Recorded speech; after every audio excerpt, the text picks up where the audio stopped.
नमस्कार दोस्तों। अभी हम बैठे हैं रायपुर के दक्षिण विधानसभा में।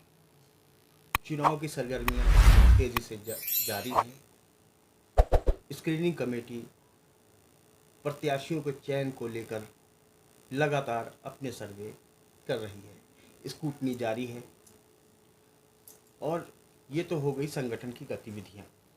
अब हम बात करते हैं एक समाज में हम जहाँ रहते हैं, इसको सुंदर बनाना, इसको सुंदरता प्रदान करना, ये हर नागरिक का कर्तव्य है। और इस कर्तव्य को निभाने में जनप्रतिनिधि एक अहम भूमिका निभाते हैं।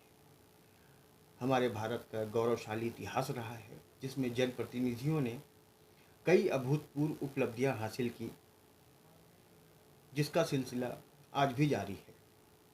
ऐसे ही अब हम जो है रायपुर दक्षिण के विधानसभा में काफ़ी लोगों से मिले, मुलाकात किए, चर्चा किए, तो उसमें समाज में जो आम लोगों के बीच एक महिला नेत्री का नाम कई बार कई लोगों ने लिया, जिसके बारे में उत्सुकता हमारी भी बढ़ी कि ऐसा कौन है भाई जो आम लोगों के बीच, झुग्गी झोपड़ी में रहने वाले लोगों के बीच में एक नाम बड़ा तेज़ी से सुनने में आ रहा है।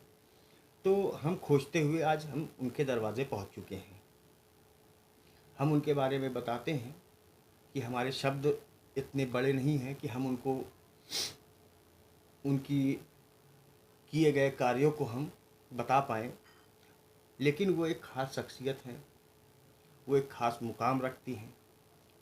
रायपुर हो या छत्तीसगढ़ का इतिहास हो, उसमें कांग्रेस पार्टी के लिए सदैव से वो समर्पित होकर कई बड़े कार्य उन्होंने किए हैं। ऐसे में ही अब चुनाव सर पर है, उनका नाम भी अब सामने आ गया है, तो हम पहुँचे हैं उनके पास। आइए हम भी आप उनसे मिलाते हैं और उनसे आपका परिचय कराते हैं। तो आप मिलते हैं हम रायपुर दक्षिण की एक सशक्त दावेदार से, जिनका नाम है राधा राजपाल जी। तो मैम नमस्कार, आपका हमारे चैनल में बहुत स्वागत है मैम। तो आपका एक राजनीतिक जो जीवन रहा है वो बहुत उतार चढ़ाव वाला रहा है, और आप लंबा एक समय रहा है जिसमें आपने कई उपलब्धियां भी हासिल की।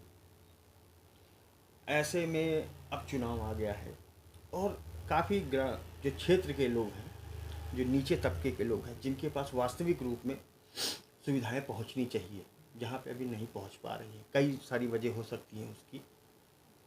तो ऐसे में उन लोगों के बीच में आपका नाम हमको, ऐसे में आपकी दावेदारी भी एक सशक्त मानी जा रही है।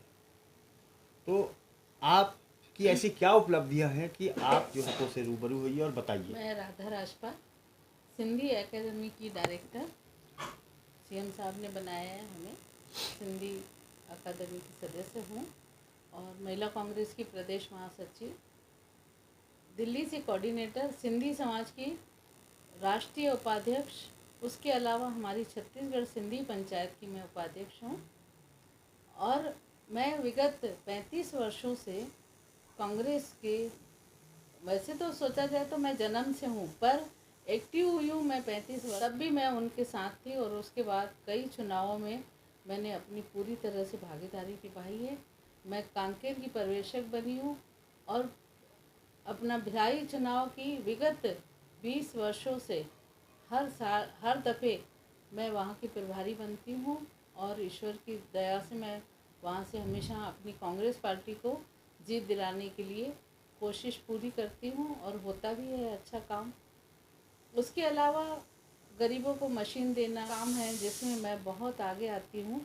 इसलिए आती हूँ कि मुझे बहुत दर्द होता है कि कोई भी नागरिक ऐसा ना हो कि जो दुखी रहे। कहीं ना कहीं जितनी मेरी होती है कोशिश, मैं उन लोग को कभी कापियाँ पहुँचाती हूँ, कभी स्कूल की फ़ीस पहुँचाती हूँ। समाज के सभी लोग मेरे साथ रहते हैं।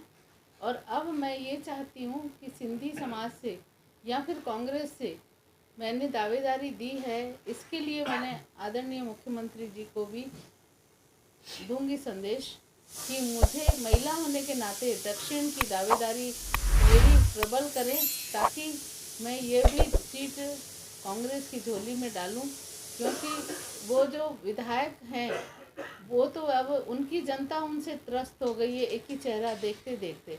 तो अब हम कोशिश करेंगे कि हम अपनी दक्षिण सीट को कांग्रेस की झोली में डालेंगे। और मेरी तो मैम एक सवाल ये उठता है, कांग्रेस के लिए ये बहुत चुनौतीपूर्ण जो है दक्षिण विधानसभा रहा है। लगभग हर बार जो है कांग्रेस जो है जीत के दावे तक आती है, लेकिन परिणाम जो है आशानुरूप नहीं होते हैं। तो इस बार ऐसी क्या है उम्मीद कि आप इस बात को इतना दावे के साथ बोल रही हैं कि हम इस बार जो है इस सीट पर परिणाम को पलटेंगे? वो इसलिए कि मेरी समाज में भी बहुत अच्छी है। ऐसा नहीं कि मैं सिर्फ सिंधी समाज के लिए कार्य करती हूँ, मैं हर वर्ग के झुंगी झोपड़ी बस्तियों में जाके और उनको साड़ियाँ देना, वृद्धाश्रम में जाना, ये मेरी एक आदत सी बन गई है। और रक्षाबंधन के टाइम में भी हमने अभी फौजियों को भी रक्षाबंधन के लिए राखियाँ दी, क्योंकि हमें सबका दर्द पता है। तो मुझे ये पक्का है कि हमारे यदि सीएम साहब महिला होने के नाते देंगे तो कोई मुझे अपनी बहन बोलेगा, कोई बेटी बोलेगा, कोई माँ बोलेगा, पर वो बच्चे भी मेरे लिए तैयार हो जाएंगे।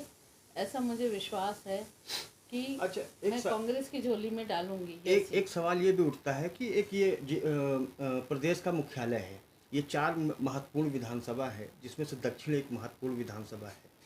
तो पुरुष प्रधान समाज में एक महिला विधायक को क्या कांग्रेस व्यवस्थित कर पाएगी? बिल्कुल करेगी, क्योंकि हमारी आदरणीय इंदिरा गांधी जी प्रधानमंत्री बन चुकी हैं। हमारे कांग्रेस में वैसे भी महिलाओं का महत्व बहुत है।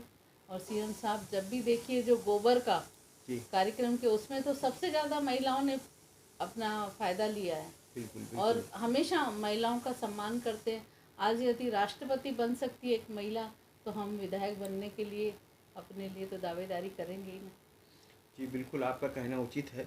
अब ऐसे में एक सवाल ये भी आता है कि यहाँ दक्षिण में अगर आप जाति जो एक समीकरण देखेंगे, उसमें ओबीसी का जो है एक बहुत बड़ा फैक्टर है, जो चुनाव को के परिणाम को इधर से उधर कर देता है। अब ऐसे में एक ओबीसी फैक्टर जो लगभग 35 वर्षों से विपक्ष के विधायक के साथ हमेशा से उनके साथ रहा है, तो इस बार एक सिंधी समाज की अगर महिला उतरती है तो ये उसको किस तरीके से चुनौती के रूप में लेंगी और इसको किस रूप में आप इस वोट को अपनी तरफ ले आएंगी? वो तो मुझे बहुत रायपुर शहर के लोग जानते हैं, और ये मुझे विश्वास है कि मैं बहुत कोशिश करूँगी और मेरे सिंधी समाज वाले मेरे साथ। और ये तो पक्की बात है कि जैसे कि एक बार हम लोग बैठे थे तो वहाँ भी ऐसी बात चली कि गांव-गांव में यदि बोलते हैं कि सीएम साहब ने अपनी योजनाएं दी हैं, तो यहाँ जो सिंधी समाज के इतने बड़ी बड़ी दुकानें हैं वहाँ भी तो फ़ायदा सीएम साहब ने दिलाया है ना। तो वो लोग अब खुश हैं। वैसे भी लोग उब चुके हैं उधर से, बीजेपी से, तो इधर आएंगे और लोगों के हर जबान में मुख्यमंत्री जी के कार्यों की बहुत तारीफ है। और वो हमें फ़ोन करके मैसेज करके ये बोलते हैं, अब तो आई तो कका आई। तो मतलब इस बार काका की जो है, जी, जो काका कह रहे हैं कि इस बार 75 पार, तो वो संभावना आपको लग रहा है कि प्रतीत हो रही है। लेकिन अभी भी ये बात अधूरी है कि महिलाओं का वो प्रतिशत अभी भी चुनाव में नहीं हो पा रहा है। तो क्या पार्टियां इस बारे में विचार करें, क्योंकि उनको जिसकी वो हकदार है उतना क्यों उनको सीट नहीं मिल पा रही है, और जहां मिल पा रही है वहां पे वो चुनौतियों को शायद उतना तरीके से सामना नहीं कर पा रही। क्यों हो रहा है ऐसा? पर मैं आपकी बात को, भले ही आपकी बात में सहमत हूँ, पर इससे पहले जो चुनाव हुआ था उसमें हमारी महिला कांग्रेस जो ब्लॉक अध्यक्ष थी उनको भी टिकट दी गई थी और वो जीत के आज हम लोग के बीच में बैठी हुई हैं। तो हमारी कांग्रेस पार्टी हमेशा महिलाओं के लिए, राहुल जी, सोनिया जी, प्रियंका जी, लड़की हूँ लड़ सकती हूँ ऐसा बोलती हैं। तो पक्का मुझे विश्वास है कि वो हमेशा महिलाओं के साथ है, तो हमारे लिए भी कहीं ना कहीं न्याय होगा। अच्छा, आप एक समाज, जैसे आप सिंधी समाज से जुड़ी हैं, सिंधी समाज में आप कई सारे प्रोग्राम करती हैं और समाज में कई सारे चरणों में आप जो है जाती हैं। तो समाज से आपको क्या उम्मीदें हैं? क्या समाज आपके इस रूप को एक्सेप्ट करेगा या स्वीकार करेगा? बिल्कुल कर रहा है। हमारे समाज के जितने ग्रुप हैं उसमें तो हमारी भावी विधायक लिखा जाता है। आप बोलेंगे तो मैं स्क्रीनशॉट भी आपको दे दूंगी।